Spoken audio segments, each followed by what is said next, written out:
안녕하세요. 블록체인 기반 모바일 신분증을 만들고 있는 블록체인 떡상조의 곽현준, 문준영, 이훈현입니다. 저희 조는 모바일 신분증에 대해 필요성과 시장성, 블록체인에서 활용될 특징, 설계 및 주요 기능으로 나누어 각각 설명하겠습니다. 먼저 연구의 필요와 실용성입니다. 인터넷을 통한 개인정보 확인은 점점 빈도를 늘려가고 있으며 이를 악용하는 사례 또한 같이 증가하고 있습니다. 이는 온라인에서뿐만 아니라 오프라인에서도 타인의 주민등록증을 사용하여 청소년이 술이나 담배를 사는 등 신분증과 개인의 아이디를 사용하는 악용 사례는 끊이지 않고 있습니다.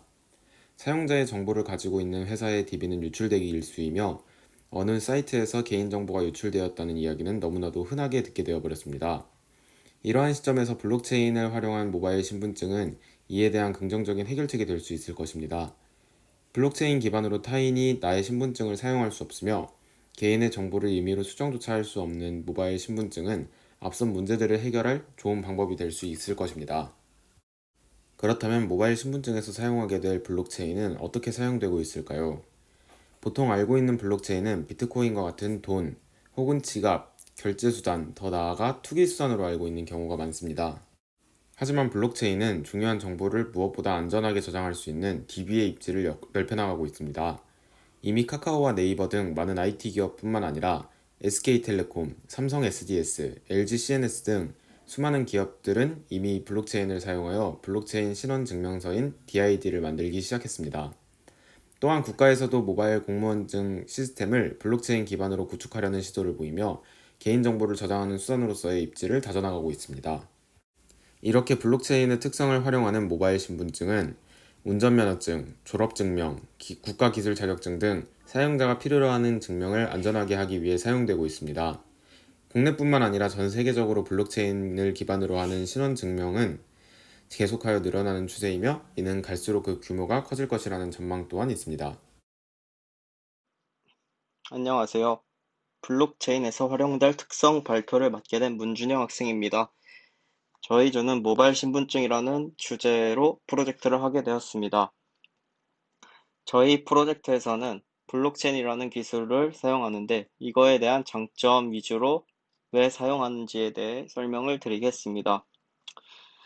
첫 번째로 대부분의 기업들은 현재 개인정보를 중앙화된 시스템이 된 서버에서 관리를 하고 있어 해킹에 대한 문제가 많이 발생하고 있습니다. 왼쪽에 있는 사진은 보시다시피 2014년부터 2020년까지 개인정보 유출에 대한 부분을 보여주고 있습니다. 이것을 보았을 때 매년마다 이러한 문제점들이 발생하는 것을 볼 수 있습니다. 이러한 문제점들은 블록체인 네트워크 구조 기반으로 중앙 서버를 대체하여 좀 더 전보다 해킹에 대한 문제를 해소할 수 있습니다. 아래 기사는 블록체인 기술로 이러한 문제점을 보완할 수 있다는 기사의 내용입니다. 두 번째입니다. 두 번째로는 블록체인을 이용하면 기존의 카드형 주민등록증 등 위조 변조 문제를 해결 가능하다는 점입니다. 아래 기사를 보듯이 아주 최근 9월 기사인데 아직도 위조 신분증을 만들어서 자신의 신원을 위조하는 문제가 발생한다는 점을 볼 수 있습니다. 만약 모바일 신분증이라는 기술이 상용화되면 이러한 문제점들을 해결할 수 있습니다. 그리고 블록체인 특성상 기록된 개인정보들은 삭제나 변경을 할 수 없는 부분이 있습니다. 이를 통해 이전보다 위조 및 변조에 대한 문제를 해결할 수 있다는 장점이 있습니다. 마지막으로 저희 프로젝트는 모바일 신분증이라는 어떻게 보면 민감한 개인정보를 다루고 있는 부분입니다. 이 주제는 앞서 설명드렸듯이 블록체인의 기술에 아주 적합한 주제라는 생각이 들어 이 기술을 사용하게 되었습니다. 들어주셔서 감사합니다. 모바일 신분증 시험 영상을 시작하겠습니다.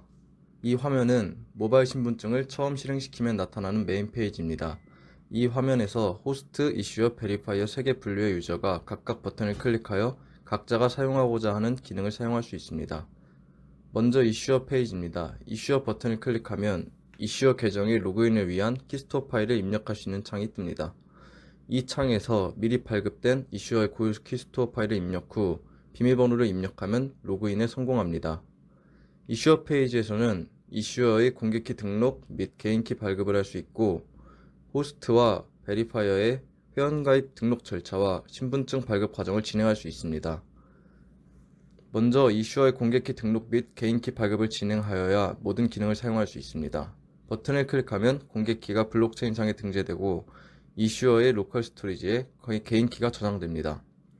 호스트 및 베리파이어의 회원가입 과정은 가입시킬 유저의 유형 버튼을 클릭하고 해당 유저가 갖고 있던 키스토어 원형 파일을 전달받아 유저의 신원 정보를 입력하여 진행합니다.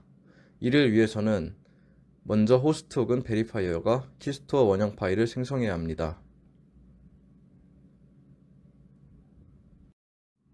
호스트 혹은 베리파이어는 이슈어에게 키스토어 파일을 전달하기 위해 먼저 원하는 비밀번호를 통해 키스토어 파일을 생성합니다.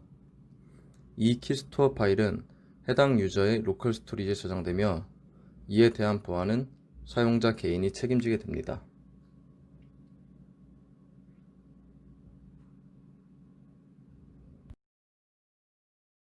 다시 이슈어 페이지에서 회원가입 절차를 보겠습니다. 호스트 및 베리파이어의 키스토어 원형 파일을 입력 후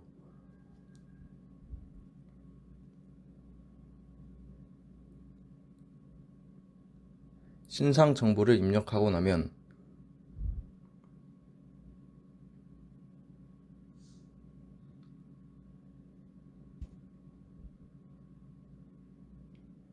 이슈어의 개인키를 요구하는 창이 뜹니다.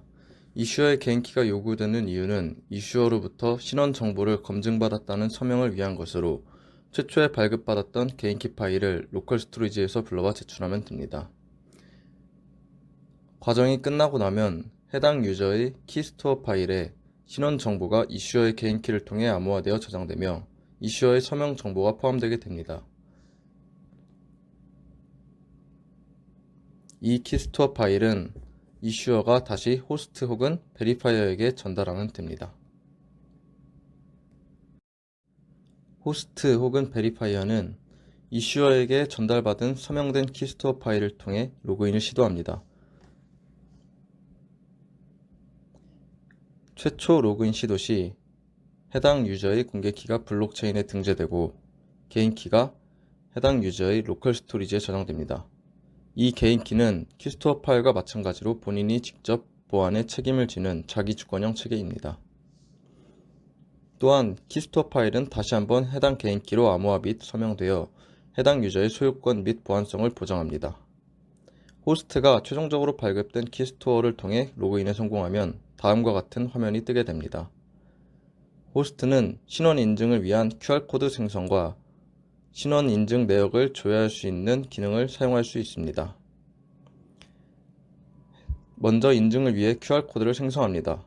해당 QR코드는 베리파이어에게 키스토어의 정보를 전달하는, 즉 신분증을 보여주는 기능을 갖고 있습니다.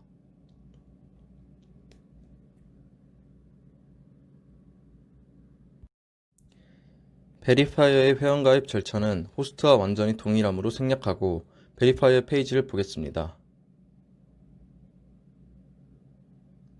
베리파이어의 페이지에서는 QR코드를 스캔할 수 있는 기능과 신원 인증 내역을 조회할 수 있는 기능이 있습니다. QR코드 스캔 기능은 단말기의 카메라를 활성화시켜 호스트가 보여주는 QR코드를 스캔할 수 있습니다. 스캔을 완료하고 나면 인증 절차를 거쳐서 이중 암호화 및 이중 서명되어 있는 키스토어 파일을 블록체인에 저장되어 있는 이슈어 및 호스트의 공개키를 통해 복호화 및 서명 확인을 하여 신원 정보를 검증합니다. 검증이 완료되고 나면 신원 인증 절차가 완료되어 해당 내용은 블록체인에 다시 저장되어 인증 절차에 대한 신뢰성을 확인할 수 있습니다. 인증 내역은 해당 호스트 및 베리파이어만 확인할 수 있습니다. 인증 내역 조회를 클릭하면 다음과 같이 호스트는 어떤 베리파이어에게 언제 인증을 받았는지 확인할 수 있습니다. 이상으로 모바일 신분증 시연 영상을 마치겠습니다.